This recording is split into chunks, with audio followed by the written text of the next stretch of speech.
Okay, so let's move on with the same analysis involving the epidemic model. Couple of things we talked about last time. I'm not gonna say them again, so make sure you launch the vector calculus package, and let's proceed with entering the equations of the system. Let's see, so we have a system in S and I, right? The susceptible and the infected class. So let's call the first equation EQS minus lambda times S times I. By the way, I'm not sure if with this version of Maple I'm going to call it J instead of I, because I know that in some versions of Maple I is a reserved constant for the imaginary unit. I'm not sure if that's the case. Yeah, see, whenever you have this capital letter instead of italic, so when you don't have an italic format for the variable, it means that that's a reserved constant, which cannot be used as a variable. There is a way around it if you want to deactivate the meaning of I to be the complex unit, a complex imaginary unit, but imaginary number. But the thing is, you can just basically avoid it by calling it something else if you don't want to bother with that.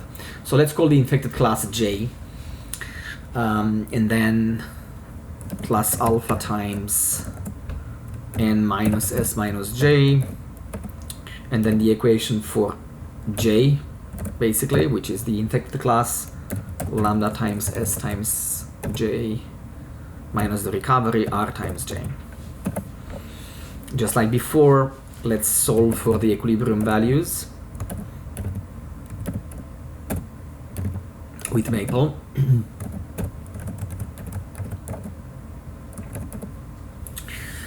And we already computed those on paper.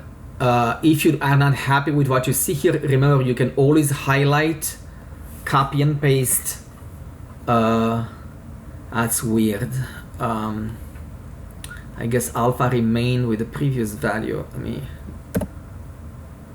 No, I think the problem is that I didn't hit copy correctly. Yeah. So the clipboard had the values from the previous part. So you could always copy and paste that value in the math mode and try to simplify or manipulate, factor if you can. Sometimes you want to expand maybe.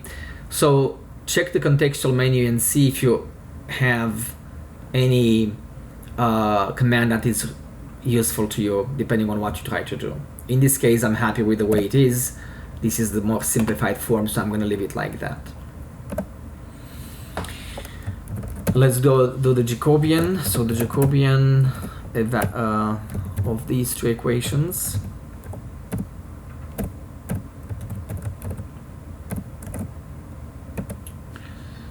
And then let's assign the first equilibrium point into S. So S takes the value n, J takes the value 0. Enter the Jacobian again, and then simplify it. Again, once you simplify the Jacobian evaluated at an equilibrium point, don't rush to compute the trace and the determinant until you actually see if you can infer something. So this is what I was talking about. See if you actually start with the trace,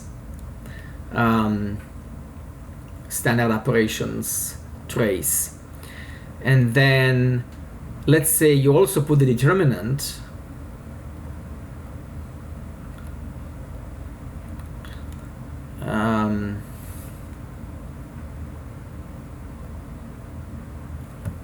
I guess I have to do it twice. Trace. In this case, it's fine as long as it's factored, but if you actually expand it, let's say we expand the determinant. When you look at the determinant and the trace, and you say, okay, I want the determinant to be positive, and I want the trace to be negative, it may not be that easy, especially if you have more than a couple of variables, to figure out what is the actual condition of stability. And it may be hard to realize that there is only one inequality, not two, because one follows from the other. So again, going back to the let's erase this stuff. Going back to the original Jacobian at the equilibrium point, do on paper the determinant, because in this case it's easy enough, And now it happens that Maple also gives the determinant in factor form, but even if it's not given like that in Maple, you could realize using your brain that the determinant is this times this minus 0, right? Because the second product on the second diagonal is 0. And so again, using our brain, we can tell that the determinant will be positive if the parenthesis is negative. And immediately once you establish that, you realize that, well, if the parenthesis is negative, together with minus alpha, that automatically causes the trace to be negative. So the determinant positive implies trace negative. And basically the stability condition should be just n lambda minus r less than 0. So the stability for the disease-free equilibrium is lambda times n minus r less than 0.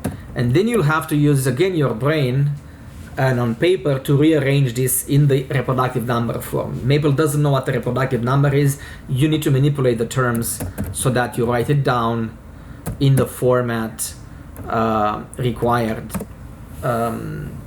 basically in order to compute that meaningful quantity in epidemics, which is the reproductive number, the epidemic reproductive number, and then to interpret it. So always have the paper and pencils in front of you, and just use Maple for the computation verification, essentially, or to do the computation that it's not easy to do by hand, or to confirm what you did by hand, just to check with Maple. All right, so going back here, let's assign the other variables, the other equilibrium values. So we're gonna have r over lambda for S, going all the way back here, click enter, and the other equilibrium value for J. And now again, execute again the command. I mean, like, in other words, enter F in math mode. You can get rid of this if you don't need it anymore. Highlight and simplify, and now you have the Jacobian evaluated at the other equilibrium point. Once again, I know that I sound like a broken record, but it's very important to not rush with Maple commands when we can infer quite a lot just by looking at the matrix. We notice the trace is negative anyway, because this corner is negative, plus 0 is negative. And let's say so we only want to focus on the determinant. And notice you already Maple gives you in the simplified form the determinant, and we can see that it's positive if lambda n minus r greater than 0, which is the I should have written this in the text mode. By the way, remember there is always the text mode and the math mode. So if you just want to enter notes which are not to be interpreted mathematically, make sure you are in the text mode. If you want something to be interpreted mathematically, you of course hit the math mode. So the condition for stability of the endemic case is the opposite condition of stability for the disease-free equilibrium. So the whole dynamics depends on whether R naught, which in my case is lambda n over R, is greater than 1 or less than 1. So let's actually come up with a couple of examples for the p-plane. Suppose we have 100 population, 100 people, and suppose lambda is equal to 0.002, and let's play with the value for R. So for example, if R is 0. Let's say which values I play with here, 0.1, then R naught will be 2. So that will be an epidemic, right? I mean, because the reproductive number is greater than 1, you would expect the epidemic to arise and then the solution to approach an endemic case. For example, if the recovery rate is bigger, 3 times as much, then R naught is 0.66 less than 1, so you won't have an epidemic. You won't have an epidemic, so the solution will approach to the disease-free state. By that I mean, that doesn't mean you don't have any cases. It means that in the long run, the disease disappears as opposed to the disease being endemic in the population, being persistent in the population. So let's confirm that with p-plane. Already entered the equation here. I called lambda big L so that I don't use Greek letters here. Alpha is A, the loss of immunity, and then the recovery rate. So we put these as parameters in the population 100. Let's start with the endemic case, right? If the recovery is 0.1, when we hit the phase plane, notice that no matter where I start, the solution approaches a specific point, which again we can compute with p-plane. So that specific point would be, I don't think it's not, yeah, it's like 50 for S and 11.538 for I.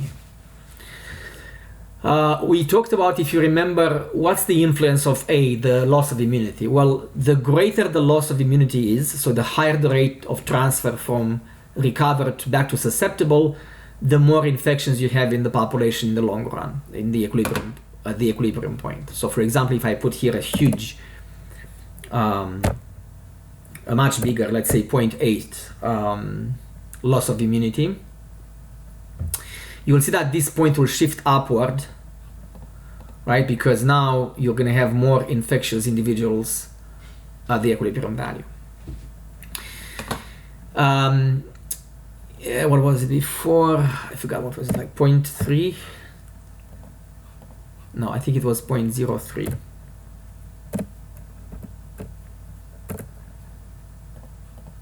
Okay. And let's actually introduce now a bigger recovery rate that causes the epidemic reproductive number to be less than 1. And notice that all solutions drop to, the infected class goes to 0 and the susceptible class approaches 100. Might be hard to see here, but the solution goes like that, like all the way down to this point. And then therefore I goes to 0. You can also plot the solutions with respect to the time t. So notice how the blue graph, which is the susceptible class, approaches 100, and then the red graph, which is the infected class, approaches 0.